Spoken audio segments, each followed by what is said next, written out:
Hello friends, मु चिनु आपण मानक दोल पूर्णिमार अनेक अनेक शुभेच्छा शुभकामना। जेमिति कि आमे 12 मासरे 13 पर्व पालन करिथाउ। एही सबु पर्व आम प्रभुंकर निकटतर हेबापई पालन करिथाउ।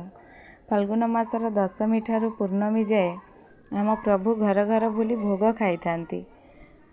वर्षको थरे आमे आम ठाकुर को नहीं मंदिर रु बाहर करी प्रति घर घर को जाई भक्त बाड़ीथिबा भोग खाई थांती।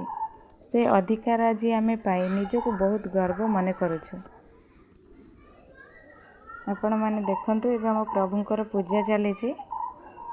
पूजा सरिला परे प्रभु हमर बाहरी भी गाँ बुलिबा पई बहुत आनंद उल्लासर सहित आम गाँ लोक माने साहाय्य करुचंती।